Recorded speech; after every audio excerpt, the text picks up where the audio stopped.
President-elect Trump has been treating the world to a shock and awe scale torrent of economic threats.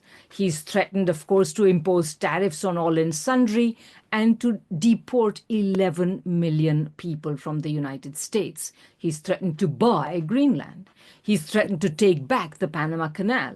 And he's also threatened to make Canada the 51st state. And I did a quick back of the envelope calculation that this would more than triple the US landmass. I think it would be a mistake to think of Trump as a tremendously clear and consistent thinker. I'm putting that kindly.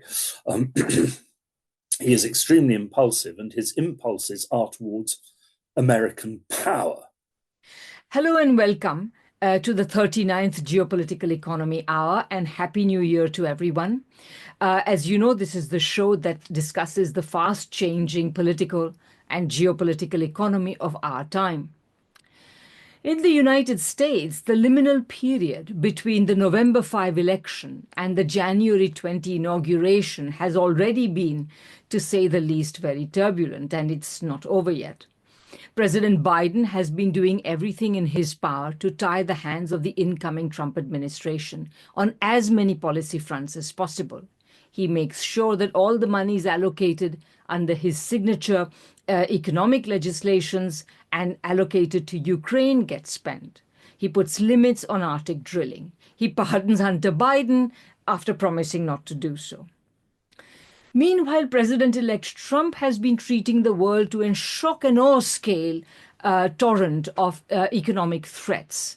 He's threatened, of course, to impose tariffs on all and sundry and to deport 11 million people from the United States. He's threatened to buy Greenland. He's threatened to take back the Panama Canal. And he's also threatened to make Canada the 51st state. And I did a quick back of the envelope calculation that this would more than triple the US landmass. These threats have been punctuated by appointments to the 4,000-odd positions which Trump is entitled to fill, and no small number of them have drawn gasps from the liberal establishment. The world's richest man as the deregulator-in-chief, an anti-vaxxer as health secretary, a hedge fund manager at the Treasury, a wrestling executive as education secretary, a militarist TV show host as defense secretary. But for all the shock expressed by leading Democrats on these threats and appointments, what's the real difference between the Biden Democrats and the Trump Republicans? What can we expect from Trump? In what way will his administration be really different from Biden's, given the continuities we saw between Trump Mark I and Biden? This is a good question. Will there actually be less war, as Trump has promised on many occasions? Will Trump too upend the post-war Bretton Woods world order? These things are hard to judge these days. It used to be said that the United States is really a one-party state, but with typical American extravagance, it has two of them.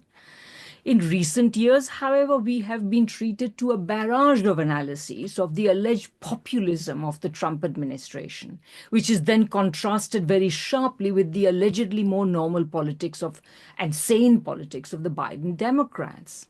There is also talk of civil war within the capitalist class, between a house-trained faction, which is at home with taxes and regulation and democracy and support the Biden Democrats, and a warlord faction, which we are told is baying for more deregulation, even lower taxes, and even less democracy, and they support Trump.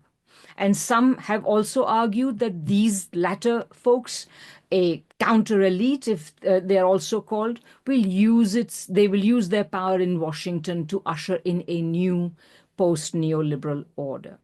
How credible is all this?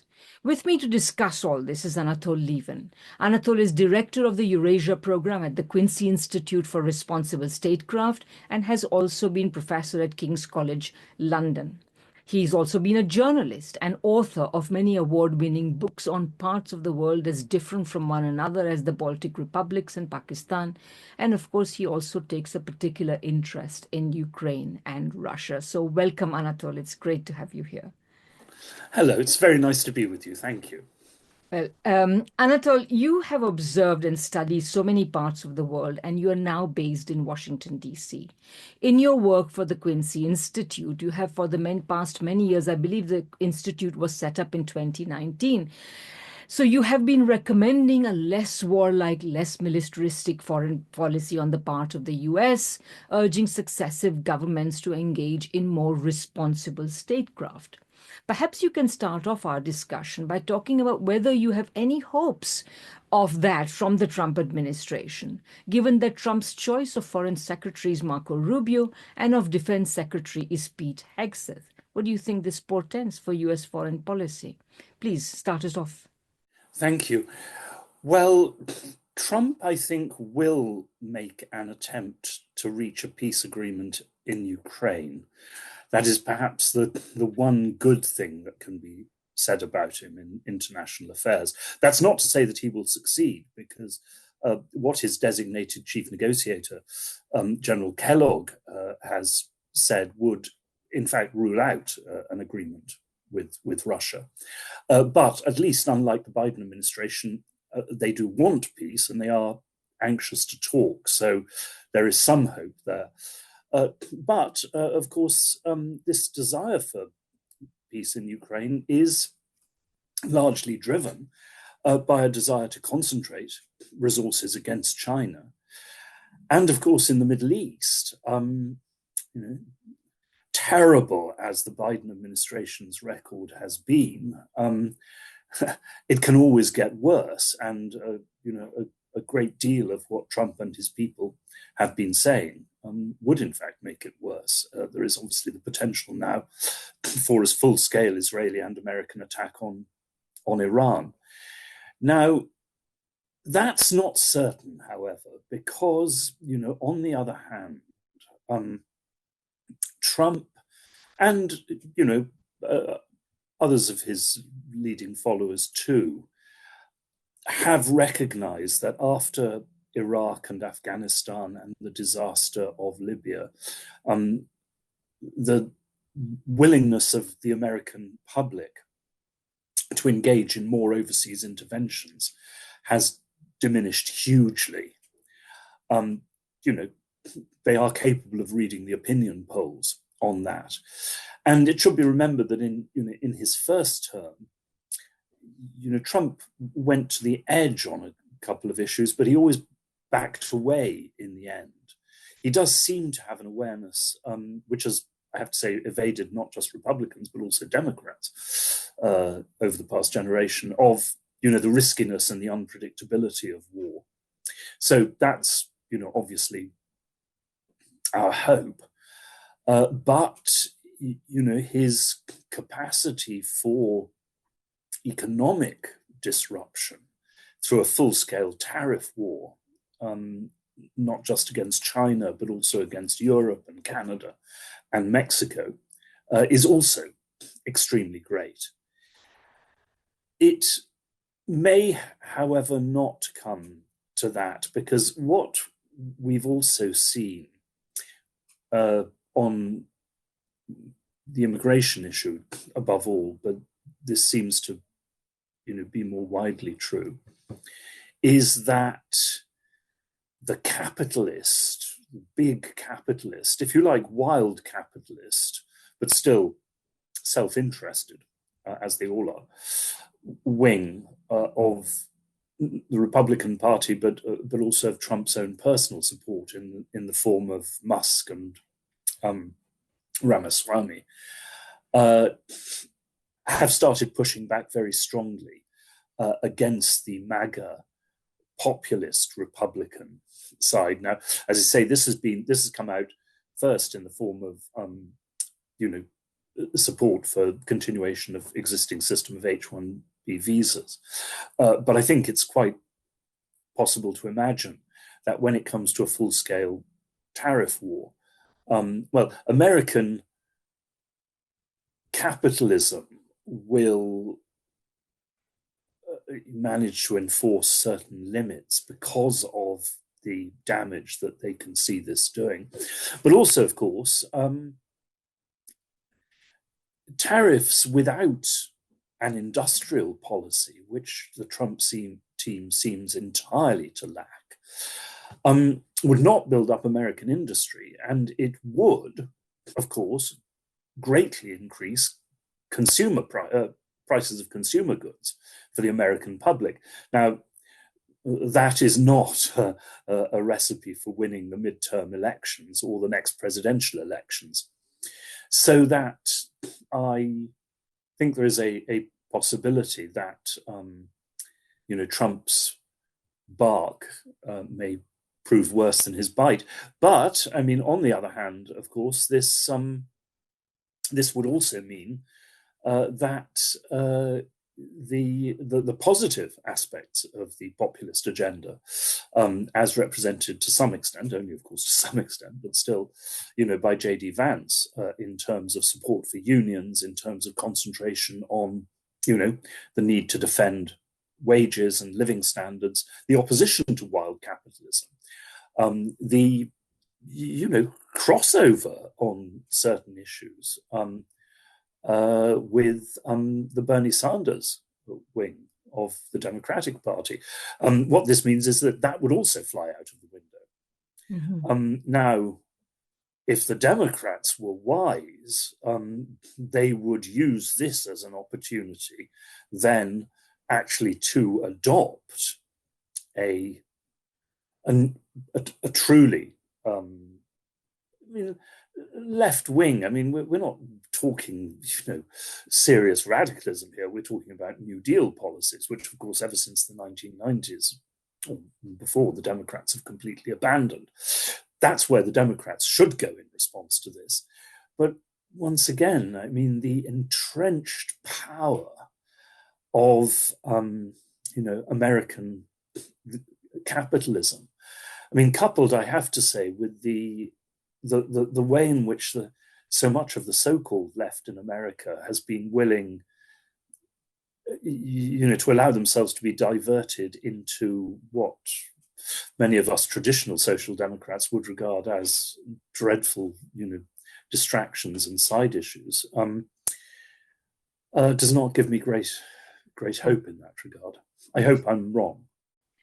Yeah, I mean, this is again, there are so many points here, and it will, certainly going to take us through the next hour that we have. But let me just begin by asking you whether you see any coherent policy vis-a-vis China. I mean, you said that the overriding goal of Trump's foreign policy will be somehow to target China, and we know that a part of the reason that he has been targeting China has, of course, been the populist promises that he has made to the people. In order to essentially deflect attention from the fact that the misery of the people actually comes from the pursuit of neoliberal policies. Instead of fingering neoliberal policies, he's fingering China, just as Boris Johnson in his time fingered the European Union, which had really nothing to do with, Britain's neoliberal policies were all homegrown.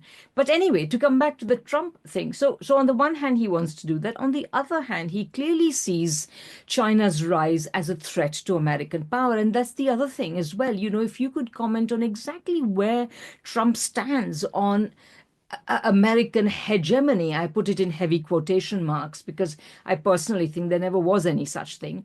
Not only that, not that it once was and now is no longer or is declining, but never was. But let's leave that aside. US power is definitely declining.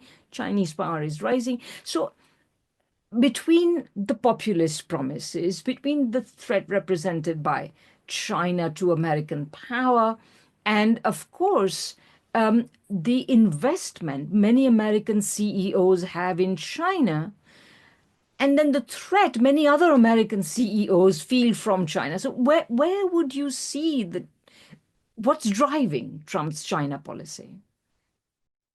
Well, I'm afraid, and I think this is the greatest risk, that when it comes to China, the US foreign and security establishment, backed, of course, by the military-industrial complex, which is a particular, but of course immensely powerful section of American capitalism, and also, of course, does employ a huge number of skilled American workers. But here we're talking about what is said to have been Eisenhower's original draft when he made that famous speech. He talked about the military-industrial academic complex. Interesting. And here you have at bottom, I mean, I have to say, I mean, when it comes to actual people within the establishment, that is to say, people who have a good chance and certainly want to be, assistant, chief assistant, deputy to the deputy chief assistant for international dog washing in the next administration, they are united in hostility to China. And that is because they are united in determination to maintain what they at least see as a universal US primacy across the whole face of the planet, and not to accept any rival for serious influence anywhere in the world. I mean, if you don't believe that, you are not a member of the US establishment, just as, if you don't believe that Russia must be a great power in a multipolar world, you're not a member of the Russian establishment. If you don't believe that China has the right to an equal say with America on global issues, you're not a member of the Chinese establishment. You won't last long. So here, Trump is capable of orchestrating a much wider consensus. And it's striking that even somebody like John Mearsheimer, who has been bitterly critical of the US establishment when it comes to policy towards Russia, when it comes to policy towards Israel, also sees China as a tremendous threat, which must be contained. Now, the differences are to a degree tactical and perhaps not even that great, because after all, Biden has pursued a pretty tough both sanctions policy and tariff policy towards China. The pivot to Asia, which basically containment of China by a very transparent other name, started under the Obama administration. The Pentagon, which is capable of being sometimes quite restrained and sensible when it comes to Russia, and to a degree the Middle East, is absolutely committed to arming against China. And support for Taiwan is rapidly becoming a completely bipartisan issue. So I don't know in the end that Trump will necessarily be so very different. I'm not saying that with any great confidence, and my worries are immense. But I mean, also it must be said, the Biden administration and indeed the Obama administration, in my view, adopted extremely foolish and dangerous policies towards China as well. But there is also the hope that, in the end, under Biden, there was tremendous pressure to do things. I mean, when the Ukraine war broke out, you had a large part of the US establishment and media baying for what they called a no-fly zone over Ukraine, which meant sending the American Air Force in to fight Russia, which meant war with Russia. But in the end, they did their scenario planning, and a lot of those scenarios ended up with nuclear annihilation. And in the end, they backed off from that, and they have adopted support for Ukraine, which has at the same time been a good deal more cautious. My hope is that there are enough people in the security establishment who do realize, well, two things. The first is that, I've been urging people, and it is to a degree recognized now within the Pentagon, that what has happened to the Russian Black Sea Fleet has terrifying implications for the American Navy in the Western Pacific, because everybody assumed before the war that the Russians would simply dominate the Black Sea. Ukraine has no navy at all, basically, and what it did have was wiped out in the first few days. Instead, the Ukrainians have comprehensively defeated the Russian navy with land-based drones and missiles. Now, think what that means, when it comes to the United States defending Taiwan. It also, of course, it does mean that the Chinese would have to think very, very hard about an invasion of Taiwan. But I don't think that, in a real crisis, I don't think they would invade Taiwan. I think they would blockade Taiwan. And I don't think that the American Navy could break such a blockade. At which point, America would be forced to confront a choice between defeat and going nuclear. And that does sound, yes. And let's hope that there are enough people, in Washington who see that and will, in fact, back away. Yeah, again, fascinating. And I want to come back to Russia in particular, but let's stay with China for a while. I mean, it seems to me that on the one hand, in the first Trump administration, Trump did not, he initially began by trying to do a deal with China. He began by trying to come up with a trade deal with China and so on. And I think that, would you say that Trump is more open to that? Because, of course, on the other hand, I would say that what we have seen in the United States, going not just back to Obama, but even to George Bush Jr., who imposed first the trade and aluminum tariffs on China.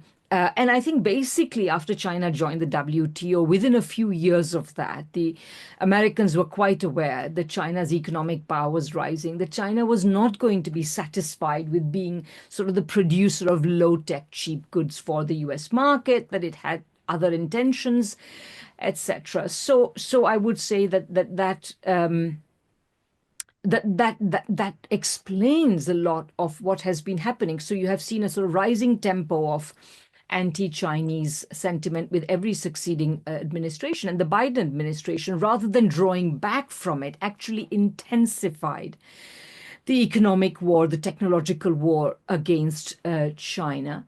But exactly, whether they would dare to have a war with China. Of course, as far as the nuclear option is concerned, on the one hand, the United States is quite loath to commit troops, particularly after Vietnam. And then, they have tried to fight sort of what I call capital-intensive wars with very relatively fewer boots on the ground and therefore not so labor-intensive, etc. So, will they be reluctant to do that? Of course, as far as the nuclear option is concerned, I always feel that the US is the only country in the world that has ever used nuclear weapons, and that too many would argue without justification. So we can't discount that possibility. But how close will they come to war at all?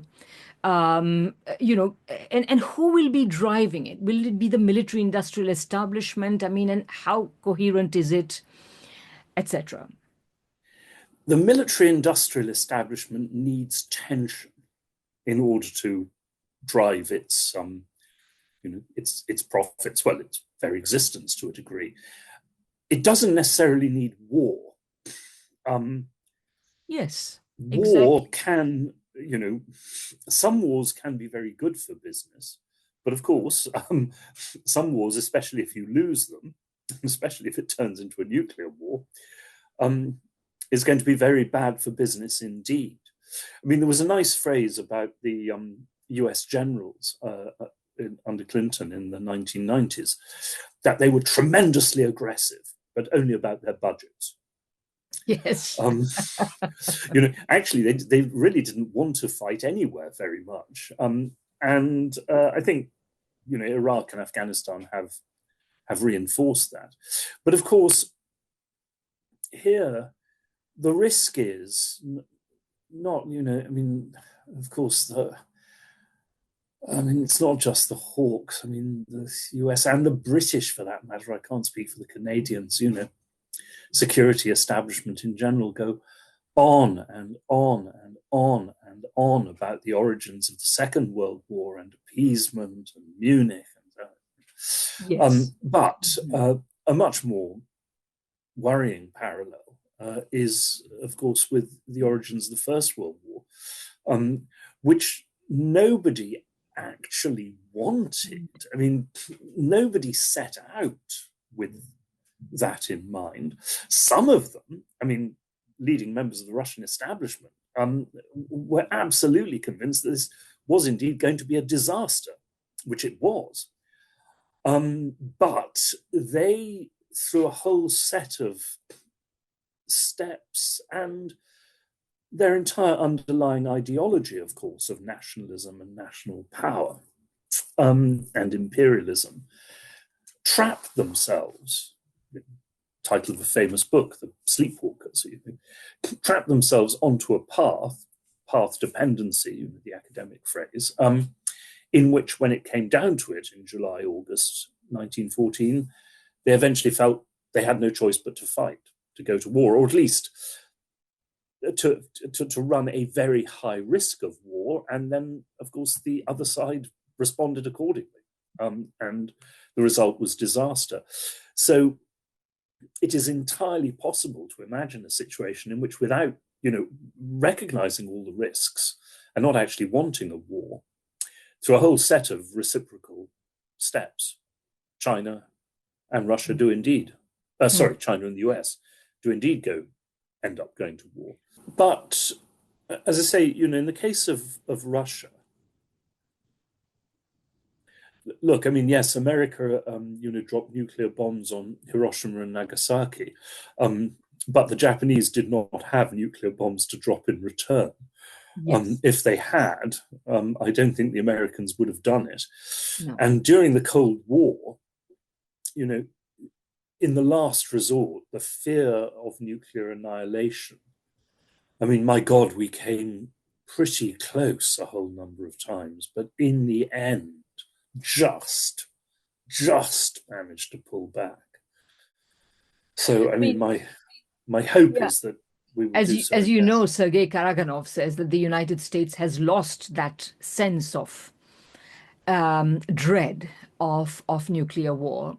And, people like Daniel Ellsberg and others have documented how many times the United States actually contemplated the use of these weapons, even after the Soviet Union had acquired the bomb, the relevant delivery capabilities, and so on. So, yeah, you can't really put that out of the realm of possibility. But I have another question. Oh, not at all. I mean, I'm not, believe me, I'm not complacent on this subject. Exactly. Indeed, so much of my work is of course, and that of my institute is precisely dedicated to warning of this danger and trying to avert it. I mean, this is the thing, the whole, the plea for responsible statecraft on the part of the United States seems to practically require a revolution in the United States in the following sense. Earlier you were saying that, you wouldn't be part of the Chinese establishment if you didn't think that China should have its, place as a major power in the world, and nor of the Russian establishment if you didn't think Russia should have an equivalent position. But of course, the Americans are distinguished by the fact that they don't want their due place in the world. They want an overwhelming dominance. That's what they have fought for. Through most of the 20th, since the beginning of the 20th century. And, while without having succeeded, they have had the power to impose a lot of disruption, war, violence, etc. on the world in the process of achieving that. And I think that it doesn't seem to me, and that kind of brings us back to where you think Trump really relates to this idea of US domination, because in many ways his MAGA project is actually, according to many people within the US establishment, very isolationist. So exactly how does MAGA relate to US world power? Well, I think one thing to keep in mind is, and I'm not saying that Trump is very special in this regard. It's probably true of most human beings, and indeed, so much utterly confused thinking on the Democrat side as well. But I think it would be a mistake to think of Trump as a tremendously clear and consistent thinker. I'm putting that kindly. He is extremely impulsive, and his impulses are towards American power. Now, he may well have a different view of American power. It's more overtly, but only more overtly bullying than that of the Democrats. I mean, if you look at what the US has actually done under Democratic administrations, when Biden first came to office, he emphasized, American multilateralism, and America will return to the international table. But he said America will return to the head of the table, not to a place at the table, to the head of the exactly. table. And there was not going to be any discussion or compromise on where America was going to sit. But I think one possibility, which, of course, Canada has to worry about, Mexico has to worry about, is that, for more than 100 years, well, at least depending on what date you take, before America began to become a world power, the United States, of course, Monroe Doctrine, was absolutely committed to unconditional primacy in its own neighborhood. And, in the 20s and 30s, after the First World War, the Americans did actually retire into something like isolationism and, were far less engaged, certainly in Europe. But there was no, this was also an era when America intervened several times in Central America and the Caribbean. And Trump clearly does have this idea that whatever happens elsewhere in the world, America must absolutely dominate, its own hemisphere. Now, this is, to a degree, actually a bit different from the Democrats and the foreign security establishment in general, because one of the most striking things, surprising things in many ways about the Washington establishment is how little attention it pays to Central America and the Caribbean. It's the only times it has done so over the past two generations were during the Cold War, when it seemed that Soviet communism was a real threat. Now, it could be that, the growth of Chinese trade and investment will also, energize them to pay more attention to their own backyard. But here, of course, Trump does have not a viable vision. In terms of annexing Canada, one hopes, or buying Greenland, but certainly a notion of, America as basically the dominant power of the Western Hemisphere. And there are very dangerous aspects for that, because while the annexation of Canada or the purchase of Greenland are not rational projects, some form of military intervention in Mexico is. And that would be, of course, unutterably disastrous. I would think that they would come up against a lot of resistance, but let me take that up and sort of direct in a different direction. This whole point you're making about Latin America and Central America. As you know, recently the I was in Brazil actually that day when this happened, and I had no idea this was in the works. But suddenly we heard that the European Mercosur, the EU Mercosur trade deal had just been passed. And it's not, you see, I think that there's a number of things happening at the same time, and they're all connected with the diminution of US power. So on the one hand, the whole world has not gone along with the US on sanctions and in the war with Ukraine and so on. The allies, the Europeans, although the Biden administration hit a sort of sweet spot when so many European capitals had governments which were very sympathetic to his to his project, even at great electoral cost to themselves, which they are now having to pay. But even though that was the case, actually, the electoral cost is now catching up with these European capitals, and they are going to have to rethink their. And plus, Trump has come to power demanding all sorts of things, that they spend more, that we are going to impose tariffs and so on, and all of this will only further encourage the Europeans, the Chinese, the rest of the world, I mean, everybody, to sit down and talk with one another about how they can withstand any trade shock coming from the United States. And the more they do so, the less power the Americans will have. So, bracketing the discussion we had about the military power, this is one issue, is that US power is limited. I was reading somewhere, I was just writing an article, as you know, and I was reading about it. And one statistic that I came up with is that the United States today accounts for less than 16%, like 15.9% of world imports. So that, even if Trump were to carry out his maximal tariff threats, okay, Canada and Mexico have a really difficult problem, but most of the rest of the world will endure some pain, but then they will, get up, dust themselves off, and proceed in a different direction. Away from the United States. So that's one thing. And quickly, one other thing, because you are such an expert on foreign affairs. I mean, ever since the beginning of the Ukraine war, since I really started paying attention to these things, I've become aware that for all the money that the US spends on its military, and this figure is always some sort of astronomical figure, whether it's as big as the next dozen states combined or 2 dozen states combined. It depends on the year in which you are trying to look it up. But the fact is, it spends a lot of money on its military, and despite that, it seems to be behind the curve on even technological development. So all the money that the Americans are putting into it are not capable of producing cutting-edge technological weapons. So the Chinese and the Russians have hypersonic missiles, and the US still doesn't.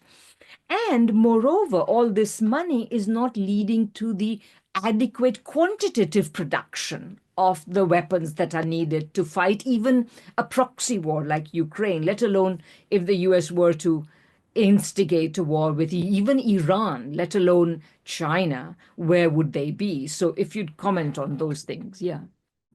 You really come back to the nature of the military-industrial complex and to some extent of American capitalism in general, because what we have seen, over the past couple of generations, is a tremendous concentration and monopolization of the great military-industrial companies.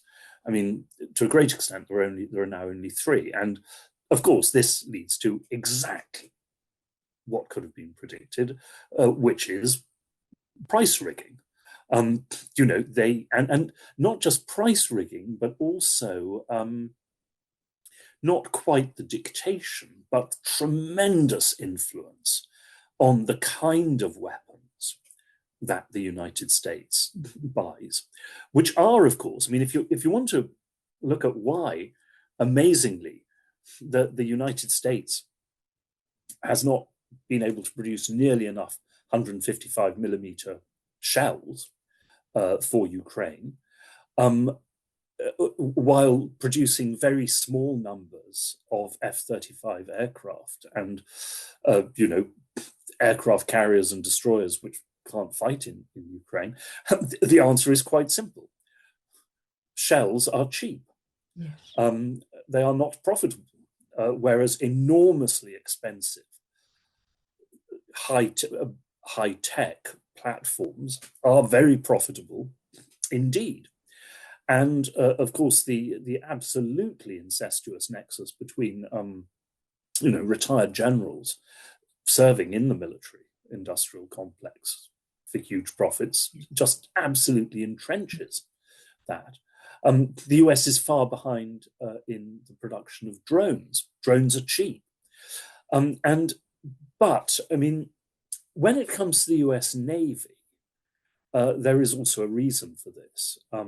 And the reason, and this really comes back to the determination to maintain US global primacy. If you want to maintain global primacy on the basis of a country, what proportion of the world's surface, but anyway, pretty limited, obviously, on the North American continent, you need ships that can sail long distances with huge range without refueling. You don't need small inshore boats, And of course, once again, it helps that the military-industrial complex loves producing destroyers, which aren't destroyers in the old sense anymore. They're more like battle cruisers in terms of size. But of course, that puts the US at a colossal disadvantage when it comes to potential war with China. But also, I mean, the British are even worse because, of course, we can afford it even less. But you talk to British military experts about about our aircraft carriers and where could we use them? Well, really only, for intervention in the Middle East alongside America, or rather behind America, and against China. But when you say, but on the other hand, you've just been saying that Russia is the real threat. How do we use it against Russia? Well, basically we can't, because it would be insane to send them into the Baltic or the Black Sea. Given what's happened to the Russians, they'd be sunk on the spot. Yes. But you see here, but there is also a wider issue as far as the military-industrial complex and its love of high-tech, expensive weaponry is concerned, and that is that, ever since Reagan, and totally unlike, by the way, the Republican administrations of Eisenhower and Nixon, let alone Roosevelt, Truman, Kennedy, Johnson, has absolutely abandoned the idea of an industrial policy. Yes. To the extent that for decades you couldn't even talk about it. The US needed to have a degree of planned industrial development. And of course, under Clinton in the 90s, the Democrats went in exactly the same direction as well. Yet at the same time, there always remained an understanding that you couldn't simply allow your whole technological base to disappear. And that also, there were an awful lot of, you needed to maintain skilled jobs. So US military spending became the US industrial plan that could not speak its name. And that, of course, vastly increased its power, because in so many areas, the only way in which, the US state could foster US technology at all was through weapons spending, which, however, at the same time, particularly in circumstances of monopoly capital, turned out to be the most wasteful, the most corrupt, the most inefficient way of promoting industrial development that could easily be imagined. Now, I want to come back I want to end our conversation with coming back to Russia, but I just want to add, what you're saying is very interesting from a number of angles. So if you look at, obviously the United States produced a lot of weapons during the Second World War, but that was a completely different scenario in which the state essentially ran the economy. It told capitalists what they were going to produce and what price they were going to get. And all those sorts of things. But I would say since then, probably this was something that Eisenhower well knew, but has gotten a lot worse since, is that essentially not only, I mean, Fred Bloch, you probably know his work, The Hidden Industrial State, or Hidden Industrial Policy. I forget what the exact title is, but he says, that the weapon military spending has been a hidden industrial policy, and that argument has been made by others, but also then contested by Seymour Melman and others, saying, people say, well, we get so many spin-offs from military spending, R&D spending, so it's perfectly okay to do this. But of course, people point out that if you had a straightforward civilian industrial policy, you would get even better technological development and not some, something that happens by chance and so on.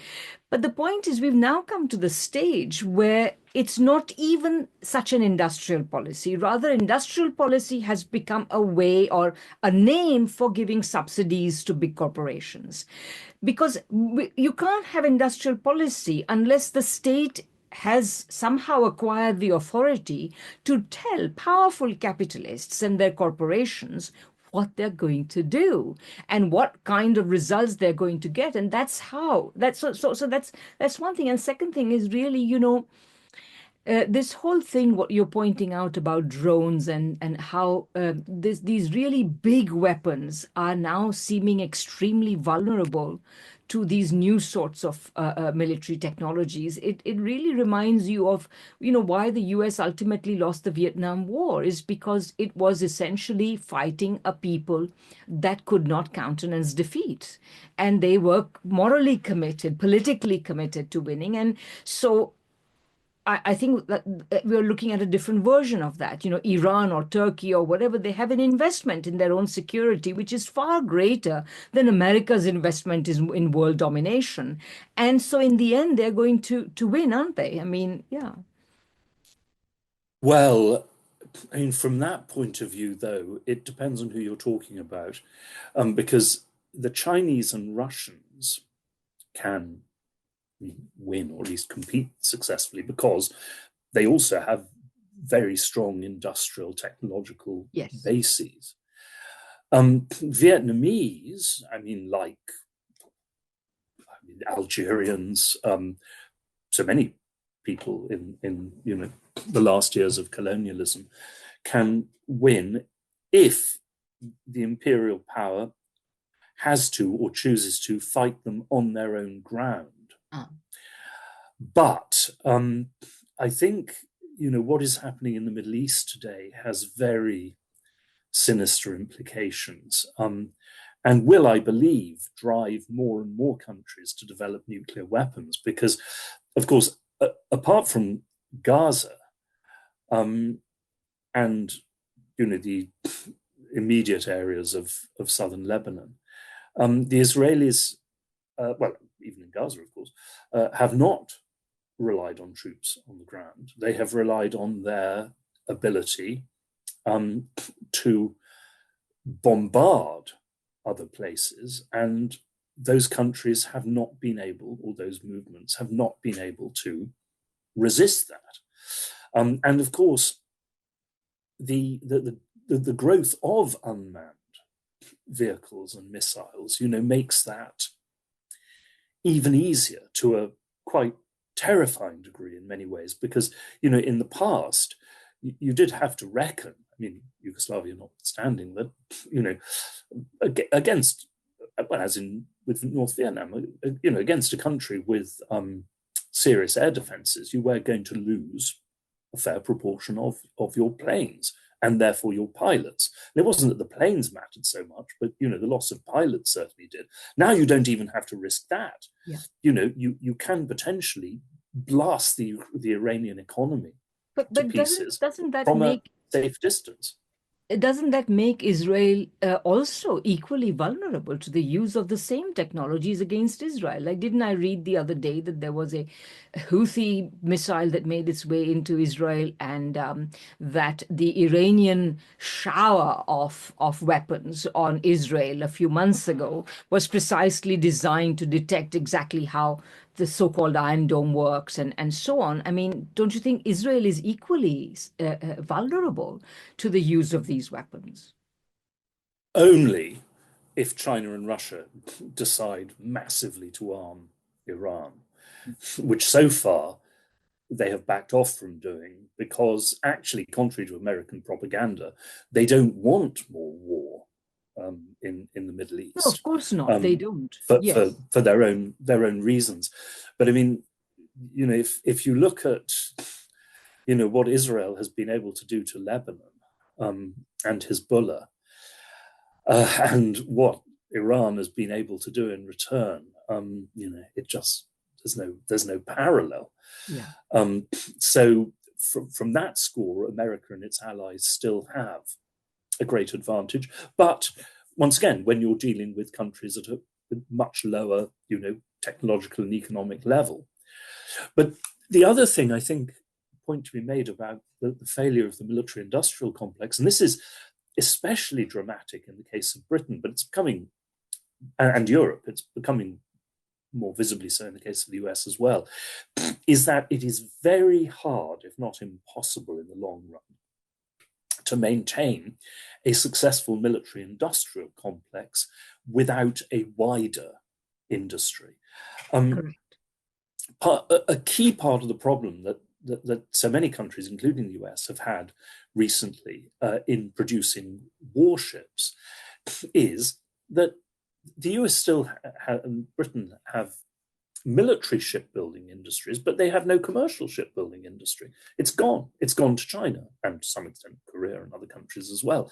And so there just is not that pool of skill, of engineering skill, of trained workers to sustain the military aspects of that. Hence, British aircraft carriers go to sea and their propellers fall off because, now that, however, brings us back to Trump's demand that Europe vastly increase its military spending, because Europe there is a belief in Europe now, and a very strong one, that Europe must, over time, increase its military spending. But certainly in the short term, probably in the long term, Europe just does not have the military industries to produce this stuff itself. So where's it going to get all these new weapons? It's going to buy them from America. Just as, limiting imports of energy from Russia, where has Europe been buying it instead? The United States.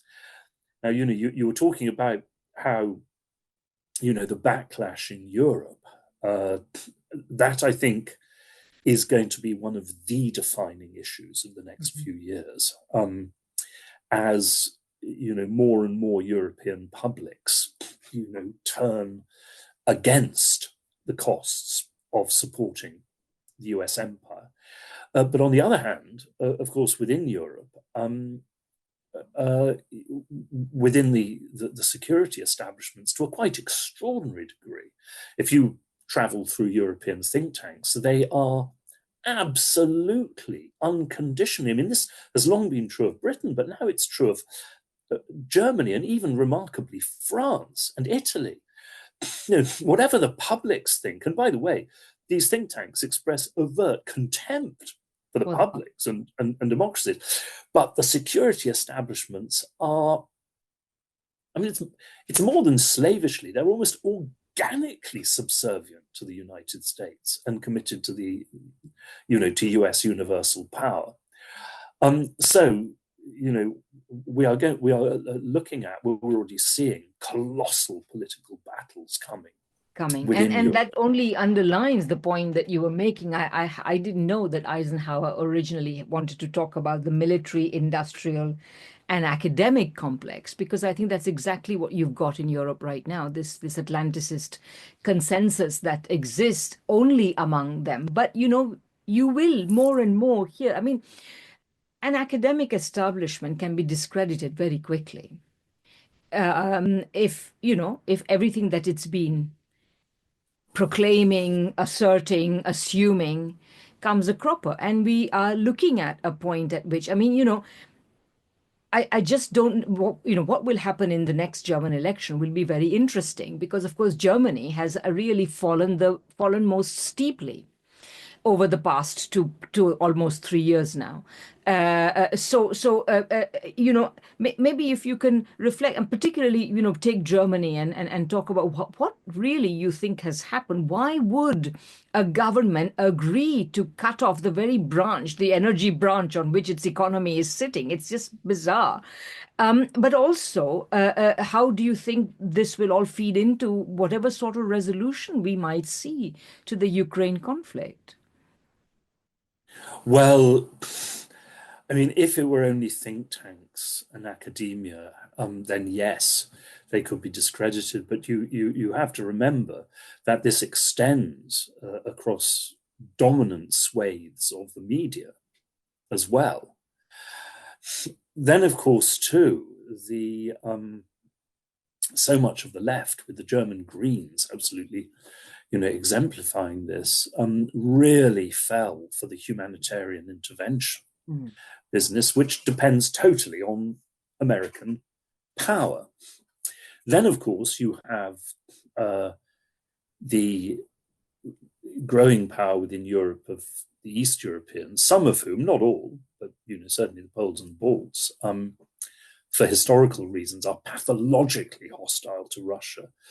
And as a result, of course, are unconditionally pro-American in ways which, has bizarre results, such as, Lithuania leading the charge in trying to limit Chinese investment in Europe. Now, how, for God's sake, does hostility to China serve the interests of Lithuania? Well, it does if you believe that your security absolutely depends on serving the United States. Bizarrely, of course, the more people are afraid of US isolationism, I mean, in any kind of logical world, that should mean, well, we better think much more closely about getting on with our immediate neighbors who will remain long after America has gone home, namely Belarus and Russia. But no, it actually means that they cling more and more and more hysterically to the United States. So, But I think the operative word there was hysterical. I think that they can only do so with that when they, by completely losing connection with without having any realistic assessment of the reality.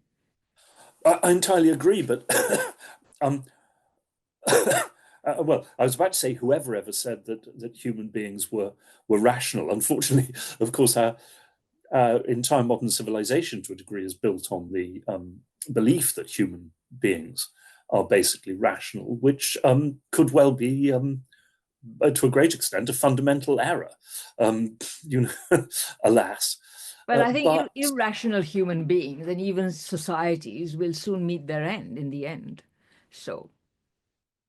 Well, yes, indeed. But I mean, Europe went mad large parts of Europe went mad in the 1930s. And yes, they met their end, but they dragged everybody else down with them. That is my fear, that the American empire is a colossally powerful force, backed not just by military and financial power, but also by huge ideological conviction and nationalism and self-satisfaction, which has totally colonized large political and intellectual sections of Europe as well. That is not an imperial system that is going to go quietly. Correct. It will, well, it has neither existed quietly nor will it go quietly unless the American people themselves say we need a different leadership, because they have also paid the cost, the very serious cost of deindustrialization, of financialization, of inequality, of declining social services. I mean, the whole across the board. I mean, all this growth that we are told, the American economy is growing better than its rivals. Well, first of all, it's still not better than China. And it's all, as a friend of mine and I put it once in a conversation, it's empty growth. It's financial growth. It's not growth that produces more goods and services that we can use, but only more and more profits for a small number of, which essentially transfer power towards a small number of people. But anyway, on that note, I will simply say again that, my contention is that US power is heavily exaggerated, and more so today than ever. And yes, of course, I completely agree that the elites of the European countries have gone collectively mad, but that doesn't mean that they will be allowed to stay in power for very long. You see, this is the change that's coming. And then the question will become, where will the conversation in Europe go? And it'll be really interesting, and I think it has to take the direction of, we've got, like you said, the Europeans have to, Europe can be neither secure nor prosperous without good relations with Russia. They don't have to love the Russians, but they have to learn to live next to them in a peaceable fashion. And I would say that if they even began there, they would find lots to cooperate with the Russians about. And of course, they are not going to be able to do for very long without China. That's partly, as far as China is concerned, even the American ruling class is, if the best possibility of no war with China actually exists in the divisions within the American establishment over what to do with China, because a reasonable number of very powerful CEOs are invested in a relationship with China. Elon Musk must have his relationship with China. So anyway, but maybe if you would wind our conversation down with maybe saying a few things about how you think, what is the best possible peace that we will see in Ukraine at this point, once Trump comes to power. What do you think he'll do, and what are the possibilities that that you can see? Well, I think the Trump administration will be prepared basically to have a ceasefire which leaves the present areas occupied by Russia in Russian hands. That's partly because the Pentagon is telling them now that Ukraine has no chance of reconquering these areas by force. And the Trump administration is clearly not interested in the further expansion of NATO. That goes completely against all its fundamental attitudes. So on those two issues, I think that it will be prepared to compromise. But the question is, does it understand that other issues are equally unacceptable to the Russians? Namely, this idea that has come from Kellogg, actually, and from people in the Trump team, about a big, essentially European army as part of a peace settlement to guarantee Ukraine's security. That is just as unacceptable to Moscow as NATO membership itself. But then there is also, of course, the question of just how much the Russians will demand, because there is one Russian demand in particular, which is that Ukraine withdraw from parts of the 4 provinces that Russia claims to have annexed, but parts that Ukraine still holds. Well, that's a non-starter. The Ukrainians will not do that. The only possible basis for a peace settlement is essentially you stop the war where the present front lines run. Now, I have been told by members of the Russian establishment that this is an initial bargaining counter, and that in fact, if it got what it wanted on NATO expansion and aspects of military limitation, Russia would compromise on that. Compromise on what exactly? Compromise on allowing parts of on this demand for further Ukrainian withdrawals. The Russians have also, well, not categorically, but still there have been demands that Ukraine legally recognize the Russian annexations. That is also simply not going to happen. Now, once again, Russians have said, actually, we don't expect that because the Indians and the Chinese won't recognize this either. But we have to see, after all, there are demands the Russians could make, which would also make a peace settlement impossible. But as I've said again and again, we won't know any of this until actual talks begin. And then there are, other issues. What does Russia mean by denazification?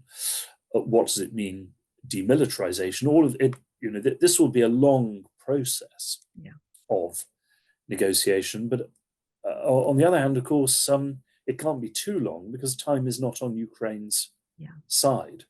And I hope that the Trump administration also recognizes that, because Trump, of course, has threatened that if Russia doesn't compromise, he will vastly increase aid to Ukraine.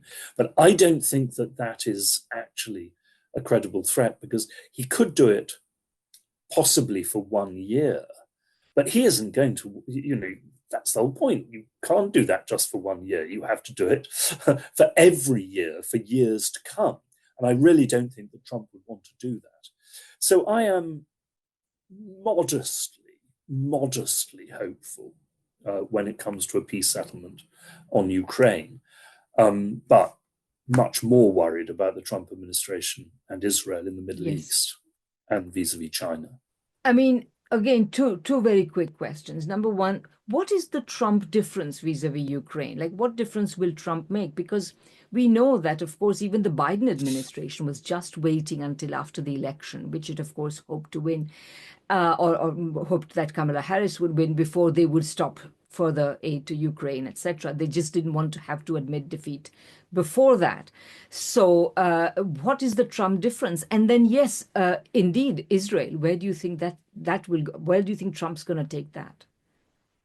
I mean, on Ukraine, I think the good thing about Trump is precisely that he is, to some degree, personally at least, and some of his followers as well, like Vance, they are from outside the establishment. They are, to a degree, anti-establishment figures. That means that Trump is not nailed to this program of NATO expansion, to which, successive Democratic administrations have nailed themselves, and Republicans too, of course, but he's not part of that tradition. So he has no feeling that he is bound by the promises and statements and the prestige concerns of previous US administrations on that. So I think that's the biggest difference. That he is not path dependent in quite that way. And he's aware that the war is quite unpopular. So indeed, yes. But on Israel, look, it's not as if the Biden administration has done anything serious to rein in Israel, except that, very much also backed by the Pentagon, it has discouraged Israel from a full-scale attack on Iran, partly because Israel can do damage to Iran, but Israel does not have the power actually even to destroy the Iranian nuclear program, let alone to destroy the Iranian economy. All Israel's calculations on that, from what I've been told, are that Israel would launch some really massive provocation, for example, kill part of the Iranian leadership in Iran itself, but would only do that if it were assured that if the Iranians responded, which they would have to, that America would then come in and basically finish the job, by unleashing the whole of the US Air Force on Iran. Now, the Pentagon does not want to do that. They really, really don't.